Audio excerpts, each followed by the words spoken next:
Well, I want to dress with respect to the media that's in this room.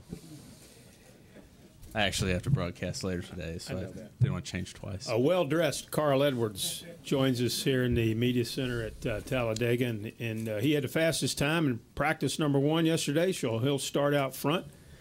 He drives a number 99 Fastenal Ford for Roush Fenway.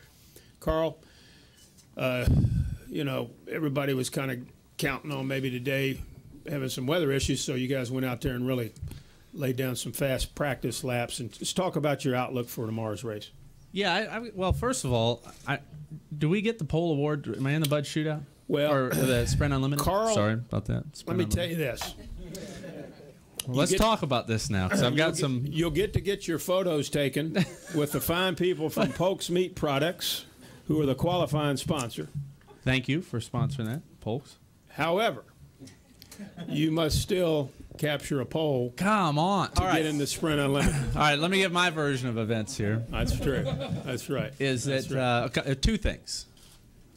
We qualified second at Kansas. Matt had the pole, but then he didn't get the pole, so it didn't count for him. So I texted Mike Helt and said, hey, what do you think? We get the pole award? He said, LOL. I thought, well, I didn't think it was that funny. And then this.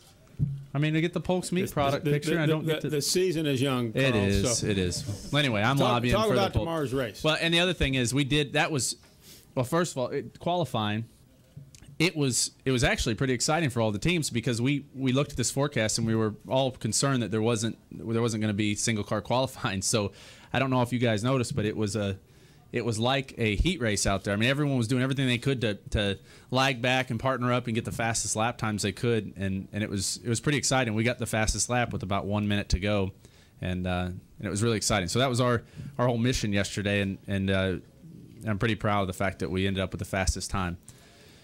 Now the race, from that practice, I learned that these cars, we were 4 wide in practice once. That's what my spotter told me, 4 wide.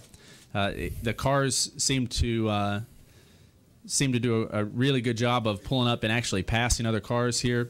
Our car was very fast. I don't know if it's just that our car is real fast or if everyone's like that, but it looks like it's going to be a pretty crazy race. And there might be a time where everybody falls into it. If we wreck early and everybody gets spooked into taking it a little easier, we might fall into line and try to conserve a little bit for the midpoint of the race, but I'm not even sure that's going to happen. It looked like it was a pretty wide open practice session. So I think tomorrow could be any type of race, but I can guarantee the final couple of laps are going to be insane.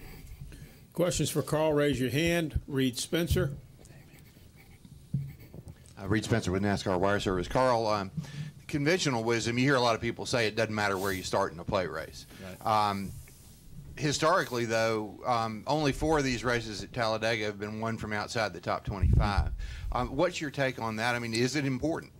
Well, I think that in qualifying you do get to see whose cars are the fastest, and that's something that we didn't get to see in practice, is who could run fast by themselves. So I haven't looked through the starting grid to see if there are guys that are really fast, or with historically fast cars in the back. But this race, this track, everything about it it's so chaotic and so unpredictable that I think the stats really don't mean much here. You could have all the stats in the world, but there could be someone could win this race that's not even on the radar, up until that victory. So I'm not. I'm happy that we've got a fast car and that we're starting up front. That's good.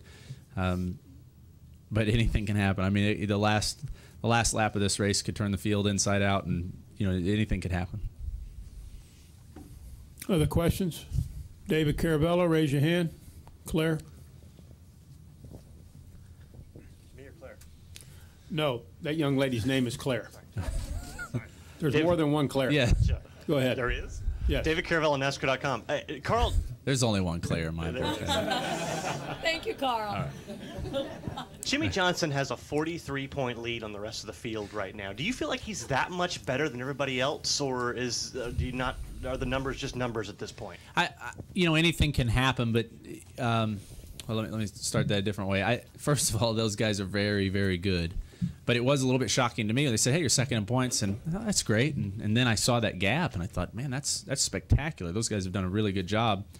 I'm not exactly sure. I haven't gone back and looked at how their season's gone. I don't know if they've had better than average luck or if they've run really well. Obviously, they've run really well, but it's still very early. I think that everybody's right now is still in the hey, let's be in the chase. That's what everybody's focusing on. And then once the chase starts, all of that stuff gets wiped away. So, but they are very good. I don't think none of us like to look up there at the top of the standings and see Jimmy and Chad doing that well, because that's we've all learned through experience that when those guys are good, they're very, very tough.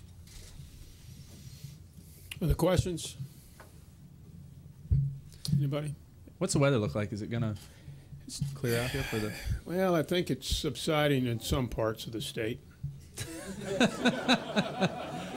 That is a very good answer. Go ahead, Kenny. Kenny Bruce with NASCAR.com. Carl, we always talk to drivers that run in the nationwide event and then run in the Cup event, what they learned, what they take from that. With you being in the booth, does that provide you an opportunity to learn things as well? Yes. I feel that our performance at Richmond, there was a small part of that was due to my time in the booth the night before. I got to see, and each time I do the broadcasts, I get to see a difference. I get to see the sport from a little bit different perspective. Number one, I'm forced to really pay attention, which if I watch it on television or even if I was driving the car, you're not forced to pay attention to everyone's strategies and everyone's mistakes. But being in the booth, I feel like I watched the way people gained advantages and the mistakes they made and the things that they did wrong and did right. And I thought that helped me specifically at Richmond. I'm really looking forward to this race. I hope that I get to broadcast it today, because I feel that more than any of the races, these restrictor plate racetracks, you always wish that you could go back and run them again. You always wish that you could start over, because it's such an easy track to make a mistake on. I think broadcasting the race, I'll watch the guys in the Nationwide Series, and it'll be very front of mind tomorrow when I'm racing anything that I need to focus on. So it's been really good, and I'm telling you, if I'll do anything I can to get that Fastenal Fusion to victory lane, anything I can learn, anything I can glean from these guys, that would be great.